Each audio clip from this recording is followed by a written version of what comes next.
अल्लाह ने जब इस बात का ऐलान किया कि उसने अपनी मखलूक में सबसे अफजल मखलूक इंसान को बनाया है, तो ये बात इब्लीस को इतनी नागवार गुजरी कि उसने अल्लाह से बगावत कर दी और अपनी जिंदगी का सिर्फ एक मकसद बना लिया कि अब वो इस अफजल मखलूक को बद से बदतर साबित करके दिखलाएगा, जिसके लिए उसने अल्लाह से मोहलत मांगी।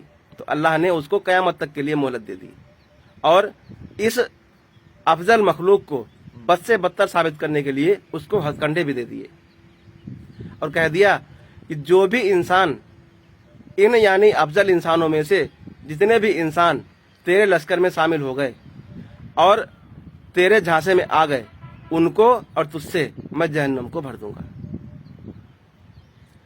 इब्लीस उसी दिन से इस काम में लग गया।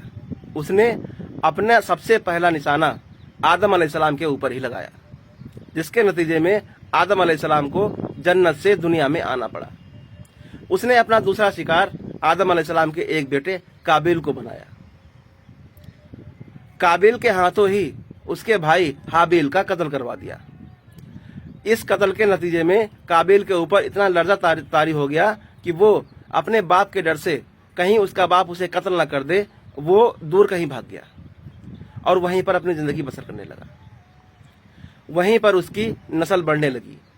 ये नस्ल इब्लीस की सरपरस्ती में परवान चढ़ी और इधर आदम अलैहिस्सलाम ने अपने बेटों को वो दीनी तालीम दी जो उनके लिए ये साबित करने के लिए काफ़ी हो गई कि जिस अल्लाह ने जो कहा था कि अफजल मखलूक है, वो उस पर बिल्कुल खरे उतर गए।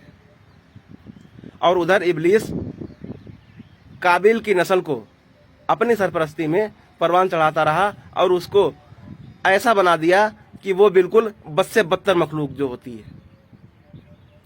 यहाँ पर ये दो गिरोह बन गए, एक हक और दूसरा बातिल। हक वाला गिरोह आदम अलैहिस्सलाम की सरपरस्ती में परवान चढ़ा और बातिल गिरोह इब्लीस की सरपरस्ती में परवान चढ़ा। एक मुद्दत तक ये दोनों गिरोह जुदा जुदा रहे, यानी इनके अंदर कोई मेल नहीं हुआ, ये आपस में मिले नहीं। फिर एक वक्त ऐसा आया कि इब्लीस ने इन दोनों गिरोहों को खल्त मल्त कर दिया, यानी आपस में ऐसा मिला दिया कि वो आपस में घुल गए। यही वो दज्जाली लश्कर है जिसको हम दज्जाली टोला कहते हैं। इसके बारे में मुझे कुछ ऐसी बातें बतानी हैं जो इंसानों के लिए रहनुमाई का जरिया बनेंगी। मैं पहले कह चुका हूं कि मैं कुछ ऐसी बातों का खुलासा करूंगा जो इस दज्जाली टोले ने, जिसको हम दज्जाली लश्कर कहते हैं, उसने अपनी किताबों में नहीं लिखा होगा। इस दज्जाली लश्कर का काम क्या होता है, पहले यह बताना है मुझे।